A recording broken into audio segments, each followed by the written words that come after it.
Tabitha Hale s'entraînait depuis des semaines pour faire sa première randonnée à cheval.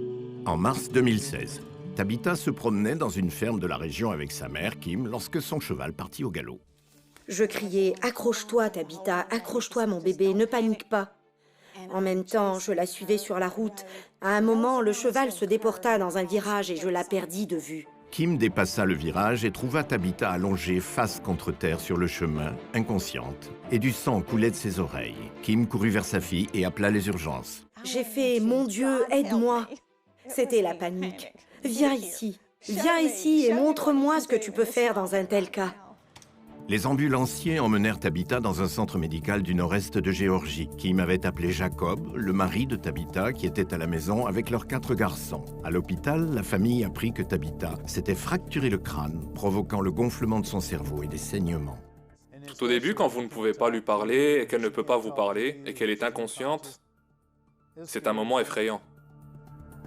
Le neurochirurgien Arun Jacob expliqua que le gonflement s'aggravait et qu'elle avait besoin d'une intervention chirurgicale immédiate pour enlever une partie de son crâne afin de soulager la pression sur son cerveau. Si ça continue de gonfler, il y aura une pression sur le tronc cérébral. Et là, son état peut se détériorer très rapidement, jusqu'au point de non-retour. Sa respiration peut s'arrêter, son cœur peut s'arrêter. Elle peut passer en étalement cérébral en 1 heure, peut-être moins. Des amis et des membres de la famille se rassemblèrent à l'hôpital et passèrent le message demandant aux gens de prier pour un miracle. J'ai pensé « Dieu, tu me l'as donné. Tu m'as béni avec le plus bel enfant, le plus unique. Je vais te faire confiance. » Tabitha survécut à l'opération, mais le docteur Jacob avertit la famille qu'elle pourrait être physiquement ou mentalement handicapée. Je suppose que ma plus grande crainte dans toute cette affaire était qu'elle ne me reconnaisse pas, moi, ou nos garçons. Je ne m'inquiétais pas vraiment du fait qu'elle pourrait être en fauteuil roulant ou quelque chose comme ça. Je voulais juste qu'elle sache qui nous étions. Avec Tabitha passant de l'état conscient à inconscient sans arrêt, le moindre signe de progrès donnait de l'espoir à la famille. Ils ont pris un stylo et ils l'ont frotté à son pied. Et ses orteils ont bougé. Et c'est fou que quelque chose d'aussi simple que voir ses orteils bouger vous pousse presque à crier « Merci mon Dieu ».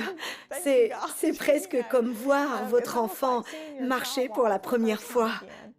Je lui ai dit « Tu sais que je t'aime ». Et elle a essayé de me dire... Elle a essayé de me dire qu'elle m'aimait aussi. Je veux dire... C'est ma meilleure amie. C'est l'amour de ma vie. Le 3e jour, Tabitha rencontra Candy Jarvis, une infirmière en soins intensifs qui se mit à travailler avec Tabitha pour qu'on puisse la débrancher du respirateur le plus tôt possible. Je voulais qu'elle puisse parler à sa famille et qu'il puisse entendre sa voix ce jour-là, pour qu'il sache qu'elle était bien présente. Elle croyait également qu'il fallait plus que des soins médicaux à Tabitha. Le pouvoir de la prière ne peut être minimisé dans ce type de processus de rétablissement.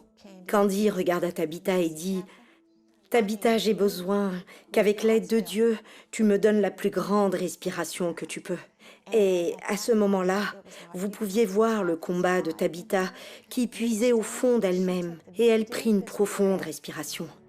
À midi, Tabitha respirait toute seule et fut débranchée du respirateur. Mais ce n'était pas tout. Elle a regardé son mari et elle a dit « S'il te plaît, ne les laisse plus jamais me faire ça. » Au moins, je savais que je pouvais parler à ma femme à nouveau, et que ma femme allait me parler. Je me souviens quand les gens entraient, ma mère ou Jacob me demandait « Tabitha, tu sais qui c'est ?» Et je répondais « Oui, je sais qui c'est. » Et je disais leur nom. Et après que tout le monde soit parti, j'ai dit « Si vous me demandez encore une fois qui est quelqu'un, je vais bondir de mon lit. Je me souviens de tout le monde. » Au cours de la semaine, Tabitha marchait par ses propres moyens, montait les escaliers et tenait des conversations. 9 jours après l'accident, elle fut renvoyée chez elle. Même le physiothérapeute qui était là, vous savez, il a dit que c'était du jamais vu. Cela n'arrive pas normalement. Ça m'a beaucoup émerveillée.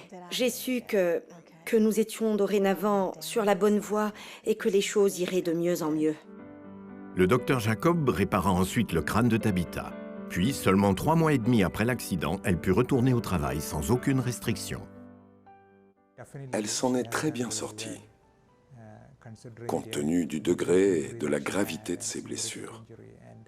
C'est vraiment gratifiant pour nous quand on voit des choses comme ça, parce que ça n'arrive pas tous les jours, même si nous essayons de faire notre mieux. Et dans ce scénario, dans ce contexte, je pense qu'elle a eu une guérison miraculeuse. Comment pouvez-vous ne pas croire en Dieu? Je l'ai vu à l'œuvre. Tabitha ne se souvient pas de l'accident, mais elle sait avec certitude qu'elle a toujours été entre les mains de Dieu. Ça me montre que même quand on se sent inutile et qu'on se demande pourquoi on existe, Dieu pense de nous que nous sommes vraiment extraordinaires. Et je pense qu'il prend soin de nous.